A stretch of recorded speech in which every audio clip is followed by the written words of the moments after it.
안녕하세요. 퍼플 아카데미 원장 이수연입니다. 오늘은 파닉스, 퍼플 아카데미에서 정말 파닉스를 중요시하고 여러 번 강조를 하죠. 그런데 왜 이렇게 파닉스를 중요시하고 또 여러 번 반복하는지 우리나라 국어 교과 과정과 좀 비교해서 설명을 드리고자 합니다. 우리나라 국어 교과 과정에서 학생들의 학습 목표를 보면 1학년과 2학년 사이에는 글자와 낱말 문장을 소리내어 읽는다라는 문장이 있습니다.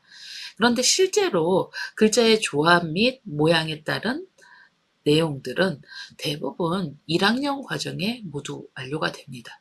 우리나라 교과 과정에서 이렇게 소리를 내어 읽고 글자를 인지하는 과정들이 1년 안에 끝나기 때문에 국내 대부분의 학부모님들이 영어도 파닉스 책 한 권을 떼면 금방 익히리라고 생각을 하시는 경우가 많습니다. 그런데요, 영어는 좀 많이 차이가 있습니다. 영어는 미국 교과 과정에도 지난번에 제가 영상에서도 말씀드렸듯이 프리-K부터 K, G1, G2, 미국의 초등학교 1, 2학년 과정까지 총 4년에 걸쳐서 교과 과정에 파닉스 익히기에 대한 내용들이 있고 그 내용이 K단계 같은 경우는 거의 60, 70%에 달할 정도로 정말 많은 시간을 할애해서 파닉스 교육 과정을 하고 있습니다. 왜 국어에서는 1년 안에 모두 끝나는 글자 읽기 내용들이 미국 교과 과정 파닉스는 이렇게 오래 걸리는 걸까요? 보통 국내에서 영어 유치원을 다니거나 아니면 영어를 가르치는 선생님들조차도 파닉스는 그냥 글자를 읽어 내려가는 규칙이기 때문에 오래 할 필요가 없습니다라고 말씀을 하십니다. 특히 파닉스 아무리 오래 해도 그걸 다 알 수는 없어요 라고 말씀하시는 분도 많습니다. 변칙성이 너무 많기 때문에 꼭 그렇게 파닉스를 인지해서 읽어 내려갈 필요는 없다고 말씀을 하시고 영어 단어를 자연스럽게 익히다 보면 파닉스는 자연스럽게 하게 된다라고 말씀을 하시기도 합니다. 그런데 실제로 제가 여러 번 방송에서 말씀드렸듯이 파닉스를 제대로 하려면 미국 원어민 선생님이 말씀하시는 내용을 받아쓰기를 할 정도가 되어야 파닉스가 잘 되어 있다고 여러 번 말씀을 드립니다. 특히 이 파닉스 과정은 실제로 레벨이 높은 단계에서 학생들이 정말 많은 수의 워드 카운트의 책을 읽을 때, 단어 수가 많아질 때 파닉스가 제대로 된 친구들은 이 과정을 무난히 잘 버티고 넘어가는데요. 파닉스 과정이 좀 부족하거나 어려워했던 친구들은 영어 읽기 레벨의 상승 속도가 둔화되면서 멈추어 버리는 경우가 많습니다. 이렇게 파닉스 과정이 어려운 건요. 옆에서 보다시피 국내 국어 교과서에서는 1학년 레벨에서 모두 다 완료가 되는 이 읽기, 글자의 조합이나 여기에 관한 내용들이 미국 교과 과정에서는 이걸 대표 음가도 배우고 그 다음에 장모음, 단모음, 이중모음 또 예외 음가들을 배우는 과정에 총 4년이 소요가 되는 거죠. 거기에 가장 큰 이유는요. 아마 음절에 따른 파닉스 읽기라고 생각합니다. 우리나라는 글자 하나가 한 개의 음절을 갖고 있습니다. 그렇지만 미국은 알파벳이 여러 개가 모여 한 음절을 이루는 경우가 많죠. 이걸 실러블이라고 하는데 이거에 따라서 뒤에 오는 모음이나 자음에 따라서 파닉스의 변칙성이 상당히 많습니다. 그래서 그 예외 음가들을 계속 학습하고 그리고 그거에 따른 리더스나 책을 읽어가면서 익히는 과정이 상당히 오래 걸리는 거죠. 그래서 저는 예전에 TV에서 보면 해외에 이제 외국인들이 한국어 학당, 뭐 연세대 한국어 학당이라던가 아니면 외대 한국어 학당이라던가 이렇게 한국어 학당을 와서 한글을 익히는데 언어감이 있는 원어민들은 한 3개월 정도면 한글을 웬만큼 깨친다고 합니다. 그만큼 한글이 쉽고 한 음절에 한 단어, 그러니까 어떻게 보면 글자 한 단어가 음절 하나로 떨어지기 때문에 읽는 변칙성이 적어서 쉽게 깨우치는 언어라고도 합니다. 그런데 영어는 여러 가지 문가에 따라서 특히 A 하나가 갖고 있는 그 소리가 다르기 때문에 이런 걸 깨치는데 상당히 오래 걸리는 거죠.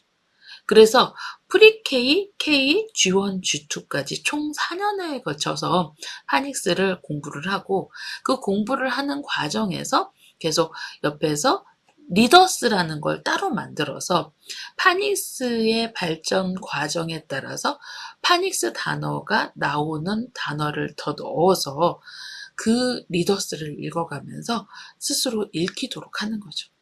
어떻게 제가 항상 이 부분을 수학의 개념과 유형 문제집으로 비교를 해드립니다.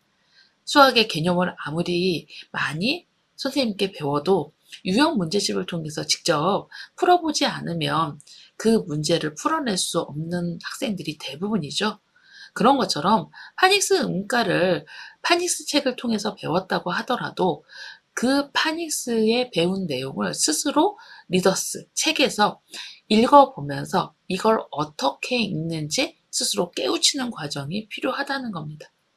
실제로 이렇게 스스로 깨우치면서 읽는 친구들은 후에 모르는 단어가 나오더라도 그 단어를 쉽게 읽어내고 그리고 내가 그 단어를 모르는 걸 인지하지 못하고 글 속에서 문장 속에서 그 단어를 뜻을 유추해 나가며 스스로 읽기가 가능해집니다.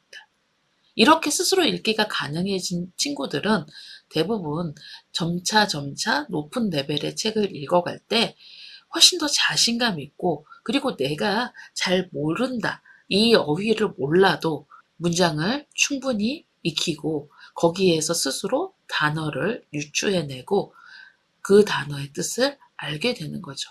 어떻게 보면 국어 학습에서 우리가 모든 어휘를 알고 한글 떼기를 하고 나서 모든 어휘를 알고 시작하는 게 아닌 것처럼 책을 읽어가면서 많은 단어를 알고 국어 공부를 하면서 많은 단어를 익히는 것처럼 따로 어휘 공부를 하지 않아도 책을 많이 읽거나 아니면 학교 학습에서도 충분히 많은 단어를 익혀서 성인이 되어서도 국어에 잘하는 학생들이 많잖아요.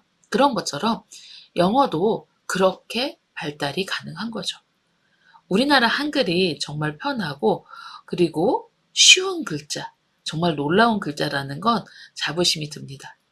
그렇지만 영어를 읽을 때 파닉스 학습 과정 자체가 오랜 시간, 한 4년여에 걸쳐서 걸린다는 걸 어머니께서 인지하신다면 사실 아이한테 어떤 부분이 제일 좋아지는지 아세요? 재촉하지 않게 됩니다. 다른 아이들도 4년 정도를 투자를 해서 파닉스 음가를 익히는데 우리 아이가 이 정도만 했는데 잘해라는 만족감이 드는 거죠. 사실 파닉스 학습을 제대로 하면 뒤에 이렇게 제가 아까 말씀드린 것처럼 단어 끊어읽기, 실러블을 같이 병행해서 공부하면서 특별히 단어를 외우지 않아도 아이는 단어를 스스로 학습하고 단어의 뜻을 유추할 수 있는 능력을 갖게 됩니다. 단어 시험을 일주일에 40개씩, 30개씩 보지 않아도 충분히 토플에 나오는 단어들을 모두 인지할 수 있게 되는 거죠. 어떤 특별한 능력이 있고 머리가 좋아서가 아니라 결국은 베이직 공부가 가장 중요한 거고 영어에서 이 베이직 공부는 파닉스 학습에 있다는 걸 말씀드리는 겁니다. 물론 파닉스 학습이 100% 모든 교육이라고 말씀드릴 수는 없습니다. 그렇지만 파닉스 학습이 프리-K, K, 최소한 미국의 1학년 과정인 G1 단계까지 그리고 우리 아이가 책을 읽어갈 수 있는 능력을 영어책을 읽을 수 있는 능력을 함양하는 데는 중요한 역할을 합니다. 감사합니다.